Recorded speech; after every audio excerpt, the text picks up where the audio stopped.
saludamos al licenciado Henry Yanes Suárez. Él es vicepresidente de la Asociación de Afiliados, Jubilados y Pensionistas de el IES. La semana pasada estuvo acompañando a representantes de una de las organizaciones indígenas, la FENOCIN, en el inicio de los diálogos. Con respecto a las mesas de diálogo que entran en su segunda semana de trabajo en Ecuador, iniciaron el miércoles de la semana pasada, se tratan diversos temas. Cabe indicar que en los 10 puntos originalmente solicitados por la CONAIE, el cuarto punto tenía que ver con derechos laborales y allí se exigía el pago de las deudas al Instituto Ecuatoriano de Seguridad Social. El gobierno, como antecedente, había pagado una primera cuota de 140 millones que representaba apenas un 1,7% de la deuda. Sin embargo, en los puntos acordados en el acuerdo de paz no se incluyó este tema. Se dijo de cualquier manera que en las próximas sesiones a futuro que se darían se podrían incluir otros puntos, y vamos a tratar particularmente sobre la función que el licenciado Yanes está realizando en lo que entendemos sería un asesoramiento a la FENOCIN. Quisiéramos, en sus propias palabras y versión, licenciado Yanes, que nos explique cuál es el papel que usted está jugando en las mesas de diálogo. Buenos días, un cordial saludo para usted, estimado Gustavo, y también para la audiencia, muy gentil por la invitación. Bueno, hace ya 2 semanas la FENOCIN me invitó para que les expusiera en una asamblea, en un auditorio amplio, el tema del manejo de la política petrolera, de la legislación petrolera y de la contratación petrolera. Y yo gustoso acepté, porque este es un tema, el tema del petróleo no es un tema de dominio público, es un tema que lo que está manejado por especialistas, por analistas, pero que es un reducido número. Entonces, pero la mayor parte de la población, yo diría el 99% de la población, no tiene un conocimiento, no tiene un análisis de cómo se maneja el petróleo. Y entonces, claro, gustoso acepté, porque no podía ser de otra manera, a fin de poder ayudar al movimiento indígena en esta tarea. Así que para el día miércoles que usted menciona, de la semana anterior, ya asistí en condición de asesor, de apoyo del movimiento indígena, porque el movimiento indígena allí está actuando en bloque. Entonces actúa la CONAIE, la FENOCIN y la FEINE, y entonces a partir de esos diálogos que hemos tenido con ellos de manera conjunta, entonces la película está clara por donde hay que caminar. Es decir, que su asesoramiento, licenciado Yanes, tiene que ver más con el área petrolera que con el Instituto Ecuatoriano de Seguridad Social. Y aludía a esto porque usted ha venido trabajando intensamente en el tema del IES también. Sí, y a propósito del IES, mañana voy a estar en Cuenca en una conferencia. Es un evento que lo organiza la compañera Pamela Santos, de la Comunidad Política de Mujeres.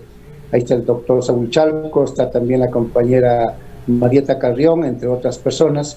Mañana voy a estar en Cuenca en una conferencia, el día miércoles. El día miércoles viajo mañana martes y el miércoles estaré en una conferencia en Cuenca, y trabajando sobre este tema del registro de las firmas para reformar la ley de seguridad social. Pero volviendo al tema, la seguridad social está en otro tema, en otra mesa a futuro. Por hoy están evacuándose dos mesas, lo que tiene que ver con el subsidio de los combustibles, ¿no? Y lo segundo, con la focalización del subsidio de los combustibles, ese es el tema. Y lo otro es lo que tiene que ver con la deuda que tiene las comunidades, las personas en el Ecuador, tanto con la banca pública, con la banca privada, y esa es otra mesa que está trabajando por separado. En el caso nuestro estamos concentrados en el tema de los hidrocarburos, y hemos hecho un planteamiento de un concepto que tiene que ver con la comercialización, que tiene que ver con los precios y que tiene que ver con el subsidio de los combustibles. El bloque social integrado por la CONAIE, la FEINE y la FENOCIN presentaron el día viernes anterior, luego de un día de trabajo, al gobierno, al bloque de gobierno, 8 puntos, ¿no?, que tienen un carácter integral, que son parte de una propuesta integral, y entonces se combinó de que en esta semana, estamos hoy lunes, de que en esta semana el gobierno nacional, a través de los diferentes ministerios que están relacionados con el tema, hidrocarburos, Ministerio de Transporte, el Servicio de Rentas Internas, la Agencia Nacional de Tránsito, son las que deben presentar información oficial para sostener principios que están en el documento. Por ejemplo, dice usted el uno, de que el subsidio debe ser directo, debe ser eficiente y debe ser eficaz en el manejo de la política de subsidio. Más allá de los de la descripción, de los adjetivos de lo que han presentado, licenciado Yanes, cuéntenos cuál es el principio de fondo. El público lo que quiere sobre todo es saber de qué manera se va a hacer el enfoque de este subsidio, la focalización, a qué sectores va a favorecer, qué otros sectores tendrán que ajustarse a un precio real de las gasolinas y el diésel.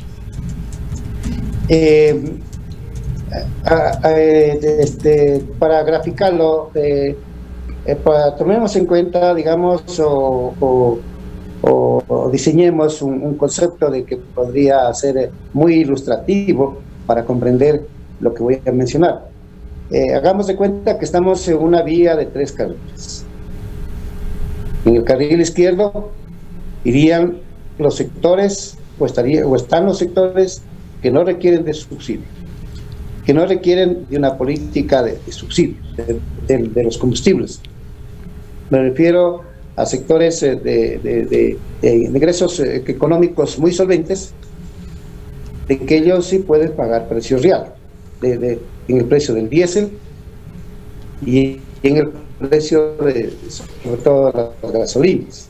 Entonces, ese sector tendrá acceso a los hidrocarburos o los derivados de los hidrocarburos mediante un precio real, y a la liberalización de los precios de los combustibles para este sector, porque el artículo 72 de la Ley de Hidrocarburos y el artículo 314 de la Constitución de la República no determina una política de liberalización de los precios de los recursos públicos, en donde está incluido los hidrocarburos. El artículo 314 de la Constitución de la República dice que el Estado será el que regulará los precios y tarifas de los bienes y servicios públicos. Así que ese es un concepto claro. O sea, no porque tiene plata también hay que sacarle plata a la gente, ¿no?, sino que pague precio real. Ese es un caso. En el carril del centro estarían las tarifas, los precios que hoy están vigentes para la gasolina extra, para la gasolina Ecopaís y para el diésel. Es decir, ese es un amplio sector que tiene que ver con el transporte de pasajeros también y de alimentos, ¿no? Porque el permitir que se incrementen los precios del diésel o de la gasolina extra o Ecopaís, ese incremento de precios se traslada al usuario del transporte, al usuario que transporta alimentos. Se incrementan las tarifas y nosotros eso decimos que no, que se mantengan esos precios. El tercer carril, el de la derecha, es en donde debe estar el focalizado el subsidio para el sector rural del Ecuador, para aquel sector que está vinculado a la actividad agrícola, comunidades agrícolas, campesinos, montubios, la ruralidad en general del país, de la costa, de la sierra y de la Amazonía. Entonces allí se ha planteado, el bloque social ha planteado, la CONAI, la FENI, la FENACIN ha planteado de que debe haber una política de subsidio para ese sector. Y finalmente, es de que tanto una política de precios reales como una política de control del contrabando, que es la propuesta también del bloque social, que se incorpore un gobierno electrónico en el manejo del despacho de los combustibles, en el movimiento de los combustibles o traslado de los combustibles desde los terminales hacia las estaciones de servicio, es decir, de los autotanques, ¿no? Tienen que ser controlados los autotanques, porque en los autotanques algunos de ellos se desvían y entonces el contrabando, y luego en la venta del producto en las estaciones de servicio, este es el tercer componente. Entonces, como producto de esta política, por precios reales y por control del contrabando, que eso permitiría generar un ahorro, esos recursos irían a un fondo para el desarrollo agropecuario del Ecuador. Así que esa es la otra propuesta que está dentro de este documento de 8 puntos que lo presentó el bloque social el día viernes al bloque de gobierno, ¿no? Licenciado Yanes, muy buenos días. Una de las preocupaciones también de distintos sectores, sobre todo los sectores sociales del propio sector petrolero y energético, en el contexto de los trabajadores, era lo que ellos califican una falta de transparencia, la necesidad de que efectivamente el gobierno nacional transparente el tema de los subsidios, cuánto realmente se subsidia y cómo son estas fórmulas. Este lapso que se han dado y esta solicitud de información a estas distintas entidades tiene un poco que ver con esto, y cuánto incidiría de alguna manera en la propuesta de focalización. Sí, nosotros lo hemos dicho a través de este medio de comunicación y por largos años en nosotros los medios de comunicación, y también lo hemos dicho al gobierno, y fue la ocasión también para decir que el problema de fondo que existe en el Ecuador es de que no se agregó valor al petróleo que se explota de la región amazónica. Al petróleo no se lo llevó a una economía de escala. Al petróleo no se lo llevó a una cadena del valor. Entonces, claro, el Ecuador exporta materia prima, exporta el petróleo en condición de materia prima, y luego importa enormes cantidades de los derivados de los hidrocarburos a precio internacional. Mire que en el caso del GLP, actualmente se importa el 88% para atender la demanda nacional. En el caso del diésel se importa el 75%. Y en el caso de las gasolinas se importa el 60%. Entonces, eso realmente es una locura, porque eso significa un desangre económico. El Ecuador no aprovechó una ventaja competitiva que la ha tenido al disponer en el subsuelo los hidrocarburos. Mire usted que el Foro de Opinión Petrolera en el año 2012 le envió al gobierno una comunicación. Es decir, el Foro de Opinión Petrolera es un foro integrado por gente que ha estado vinculada al petróleo, y ellos manifestaron así rápidamente. Le voy a leer: lo peor que sucedió, la venta de los productos importados a través de los intermediarios y de PDVSA para el galón de diésel comprado a precio de $3.12 el galón, hasta $3.36 el galón. El país tuvo una pérdida de por lo menos 1.319 millones de dólares, porque el diésel hasta hace poco lo vendieron a $1, mientras que lo compraban a $3, a $3.50, $3.80 en el mercado internacional. En las naftas, compradas a $3.24 el galón y vendidas a $1.50, porque eso así sucedió hasta el año 2019, porque desde 2019 se revisó el precio de este producto. Dice, perdimos 869 millones de dólares. En el diluyente, comprado a intermediarios a $2.93 el galón y vendido a 69 centavos, y el de Venezuela comprado a $3.05 el galón y vendido al mismo precio, ocasionaron una pérdida de 341 millones de dólares total.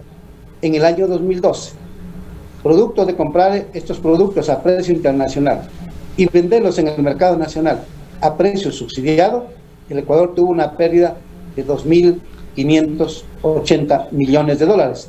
Y mire que este no es el tema, pero lo voy a mencionar. En el GLP, el kilogramo producido en el Ecuador cuesta 42 centavos el kilo, y el importado cuesta $1.12. La producción del GLP en el Ecuador, multiplicado los 15 kilos por 42 centavos, el precio está bordeando los $6. En cambio, el GLP importado a $1.12 centavos el kilo, multiplicado por 15, en ese entonces, en el año 2012, el precio de un cilindro de gas de 15 kilos bordeó los $16, más los costos internos de comercialización del GLP. Entonces, mire usted, así se ha manejado la política petrolera. Y finalmente, en un libro que tengo publicado que se llama Ecuador, la subasta del petróleo, el economista Alberto Acosta manifestó que el monto del contrabando anual se estima en $800 millones. Y el diario Hoy publicó en el año 2008 la siguiente cifra: el 20% de la población más rica consume el 50% de los combustibles que se comercializan en el país, mientras que el 20% de la población más pobre tiene un consumo o incide en el consumo apenas en un 7%. Entonces, lo que hay que focalizar es a quién realmente lo requiere. Y entonces, ¿Y cómo se va a hacer eso, licenciado Llanes? En Ecuador hay diversos... Si me permite, en Ecuador hay diversos estudios que ha hecho el INE, que han hecho algunas consultoras, algunas organizaciones no gubernamentales. Una encuesta del INE, por ejemplo, señalaba que el 1,9%, menos del 2% de los hogares se encuentran en el estrato más alto, en el A, y un 14,9, un 15% en el estrato más bajo, en el D, y en el intermedio están 1,9% de hogares que se encontrarían, 11,2% en nivel B, 22,8% en el C y 49,3% en D. Por otra parte, la línea de pobreza, en esto no hay definiciones claras en Ecuador. ¿Cuál es la línea de pobreza? ¿Cuál es la línea de pobreza extrema? Y otro tema que fue evidente cuando se debatió en la Asamblea, las reformas tributarias que se introdujeron por parte del gobierno y que finalmente fueron aprobadas, hubo muchísima discusión para determinar qué es clase media en Ecuador. ¿Cómo se están manejando estos conceptos en las propuestas que están siendo ya discutidas en las mesas? Sí, está participando el INEP en la mesa, ¿no? Y entonces ahí está participando el INEP, está participando el Ministerio de Energía y Minas, está participando el Ministerio de Economía y Finanzas, está participando el Ministerio de Agricultura, los ministros, ¿no? Está participando el Ministro de la Producción, está participando el Ministro de Transporte, y como digo, también el INEC y la Agencia Nacional de Regulación. Más allá de quienes participen, ¿qué conceptos se están manejando? ¿Cómo se va definiendo esto? Sí, yo lo que le decía, estas personas, funcionarios están participando porque ellos tienen que entregar una información oficial. Y en el caso del INEP, tienen que entregar una información oficial sobre, por ejemplo, los niveles de ingreso que tiene la población en el Ecuador y también lo que tiene que ver con la pobreza, ¿no? Entonces, esa información tiene que ser oficial, por eso es que nosotros hemos dado como plazo esta semana, que se tomen un tiempo de estos 5 días, para después, entonces, la próxima semana ya poder ir trabajando punto por punto en función de los datos que presenta el gobierno. En todo caso, si nos repite la propuesta con estos 8 puntos iniciales con respecto a la focalización del subsidio de los combustibles, ¿qué es lo que dice en cuanto a los sectores que se verán beneficiados y aquellos sectores que deberán pagar el precio real de los combustibles? En la propuesta, ¿qué es lo que se dice? En la representación de la avenida con 3 carriles, me parece que es una explicación clara de que solo falta saber, porque además en el sector que tiene que pagar precios reales, la idea es de que en función de los ingresos y del pago del impuesto a la renta se determine que esos sectores deben pagar precios reales. Claro, pero lo que le pido es un poco de aclaración en cuanto a, si quiere usted, mantengámonos en los 3 carriles que usted señala en este ejemplo metafórico, pero ¿cuál sería el piso y el techo de ingresos en cada uno de esos carriles? Sí, todavía, querido periodista, le estamos pidiendo la información al gobierno. O sea, no la tenemos. ¿Ya? Entonces, cuando la tengamos, con todo gusto yo le respondo. Este sería el porcentaje para los subsidios. Entendemos que todavía no está definido, por eso el lapso de esta semana para poder acceder a toda la información de estas instituciones a las que usted se ha referido.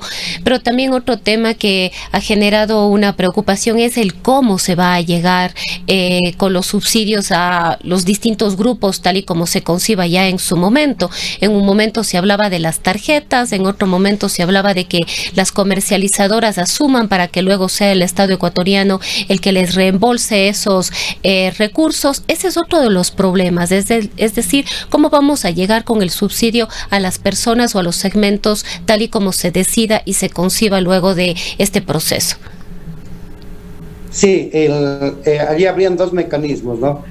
El uno tiene que ser, por ejemplo, definir un precio para lo que es el equipo agrícola, y sobre eso hay que levantar un catastro, y esa información la tiene que tenerla el Ministerio de Transporte.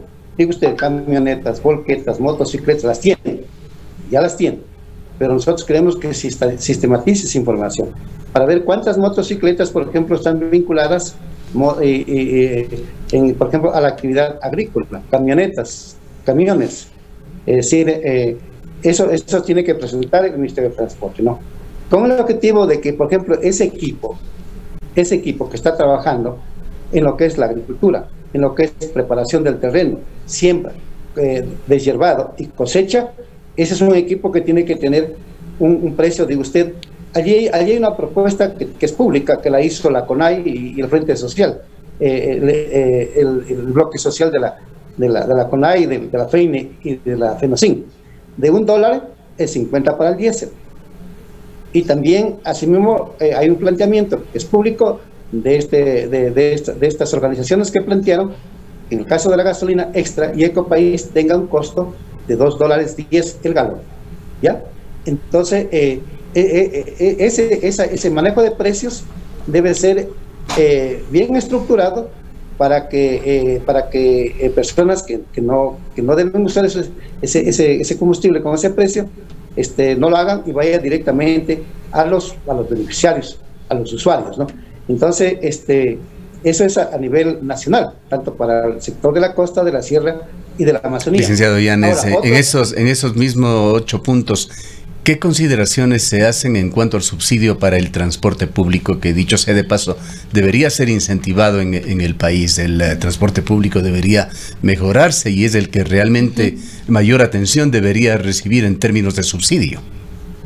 Sí, porque si se mueve el precio para ellos, se van a incrementar las tarifas de los pasajes, ¿no? Y eso no es correcto. Claro, y esto tiene además relación con corrientes que van en el mundo, con uso eficiente de energía, con protección del medio ambiente. El transporte público es el más adecuado, no solamente en Ecuador, para cualquier ciudad o país del mundo. Sí, ese concepto del ambiente amigable, de las energías sustitutivas, de la energía fotovoltaica, eólica, que es lo que el mundo a futuro tiene que ir, también está incluido dentro de los 8 puntos esos conceptos, porque aquí sucede que la propuesta es también conformar una comisión para que haga seguimiento y evaluación e informes. ¿Cómo se ha incluido concretamente el transporte público y estas propuestas de energía alternativa en esos 8 puntos? Como es una propuesta que se la hizo el viernes, o sea, no es que se abrió una discusión de cada uno de los temas, pero la idea es, en mi caso, por ejemplo, como asesor del bloque social, es que, por ejemplo, para el transporte público se mantengan los actuales precios, porque no olvide usted que en el caso de la gasolina bajó 15 centavos, de 2.55 a 2.40 el galón. En el caso del diésel bajó de 1.90 a 1.75. Bueno, que se mantengan esos precios para el transporte público, los precios que ya estén vigentes. Eso no hay que moverlos. Entonces, ¿cómo se le va a determinar? En función de la información que entregue el gobierno para poder determinar en detalle, con precisión, de forma específica, entonces ese transporte que tiene que ser, que siga manteniendo los actuales precios. De lo que usted nos ha hablado es de la propuesta hecha por los movimientos indígenas, FENOCIN, FEINE, CONAIE, y están ustedes a la espera de lo que está elaborando el gobierno para poner en el tapete de discusión esta semana las 2 propuestas y tratar de ir encontrando consensos. ¿Es eso correcto? Sí, así es. Ese es, diría yo, la metodología que se va a seguir. Lo que sucedió la semana anterior Nosotros trabajamos el día miércoles, juntamente el bloque social, el bloque de gobierno.